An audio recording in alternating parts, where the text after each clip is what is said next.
Hi, Sam. I've got several issues our classmates want to hear about from you, but first of all, congratulations for being chosen the artistic honoree by the Public Theater. Uh, could you tell us something about this special organization and about the gala event scheduled for Monday, June 1st at 8 p.m. Eastern Standard Time?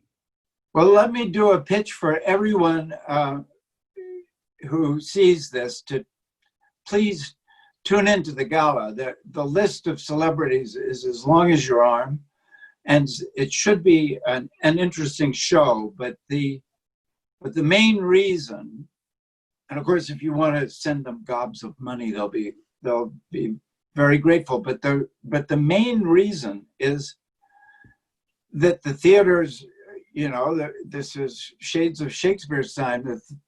The theaters are closed and plague is in the city, and the theaters really need to hear from the public that the public thinks that theater is a good idea. So by tuning in, you will be saying that, whether you donate or don't donate, or whether you donate a nickel or $10 trillion. And all you have to do, it's free. It doesn't cost anything to watch. And all you have to do is go to the Public Theater's website, publictheater.org, and follow the prompts to We Are the Public. Okay. Do you want to highlight anything about the artists there, or your association with the Public Theater? I know you've been the list of artists is simply astounding, and yes. I don't think it has much to do with the fact that I'm the honoree this year. I think it's got everything to do with what I was just talking about, that so many people, including myself, owe their careers to the Public Theater. And as far as I'm concerned, the Public Theater, in case anybody has forgotten this, used to be called the New York Shakespeare Festival. And I was trying to figure out how early in its life I joined it. I don't think it was more than a couple or 3 years old. And it's been around for over half a century. And I've been working for them all that time. Not every minute of every day, but regularly over that whole period of time. So it's really been one of the pillars of my career and the linchpin of my career. So it means a tremendous amount to me. And the part of it, I guess, that matters the most, I mean, they have wonderful theaters at the Public Theater downtown, and there was a period when the New York Shakespeare Festival ran Lincoln Center Theater, and I've worked in all those theaters, and that's all great and wonderful. But I really think the heart and soul of it is the Delacorte Theater, where they do Shakespeare every summer in the park. It's the most extraordinary venue. It's the best audience that anybody ever played in front of. The tickets are free. And in the early days, the only way you could get a ticket was by lining up at the Delacorte before the show.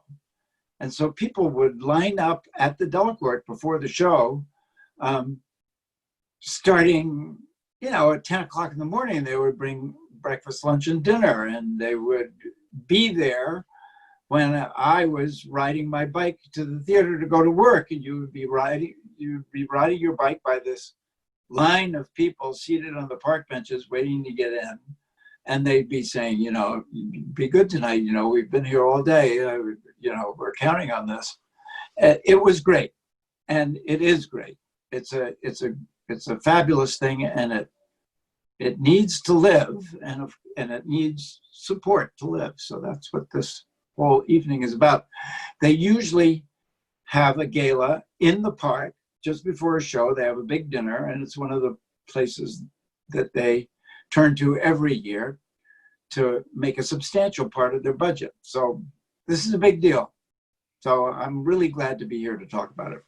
Great, great. I lifted perhaps not a mission statement, but it's one of the aspirations and of the public theater. It says it provides major support to theater groups across the United States to ensure that they can continue to create theater of, by, and for the people. And this is a good segue, Sam, then if we could, to let's engage you in a question about other parts of your exemplary career. And the one that's most recent in my mind is if you have any plans to continue in your protest activities centering on environmental issues.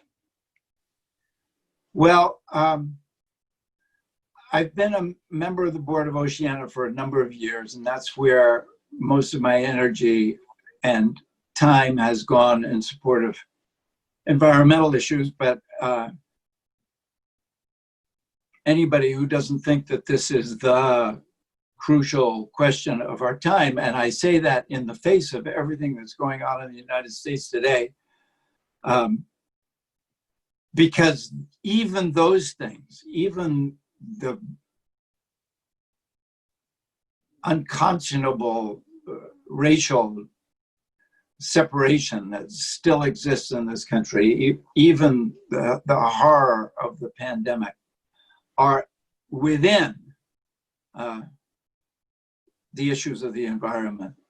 And if the environment doesn't get solved, none of these other questions, which are so pressing and so demand our attention, will be resolved. So Oceana is an international organization that speaks up for the oceans and lobbies for the oceans and operates across the world in many, many countries across the world. And its ambition is to eventually, and it's getting there, have offices in all the countries that account for the vast majority of the fish that are taken from the sea. Some of them are easier to operate in than others, and Oceana cut its teeth in places like that, but it's also working in countries where the politics and the governance are difficult enough to make working on the oceans issues difficult. And Oceana is working there and succeeding. It's one of the great success stories that nobody or not enough people know about. They've done just amazing things, and the great thing about the oceans is that fish reproduce like crazy. So if you give them a chance, they will come back and they will feed all of us. All right. I thank you very much for joining us. And it's such an exemplary career, and you really model so wonderfully the role of the artist in a society that is living through so many historic challenges and being a little bit on the deficit side in terms of solutions. So Sam, thanks for your leadership here and also for your creativity and the courage that you displayed. And we hope to hear from you again as the time goes by. So well, I think whatever social protest I ever do, it will never top being with all those Yale students at Yale Bowl at the halftime at the Harvard-Yale game. That was pretty special. Something else. Everybody. Thank you, Sam. Thank you. Good day.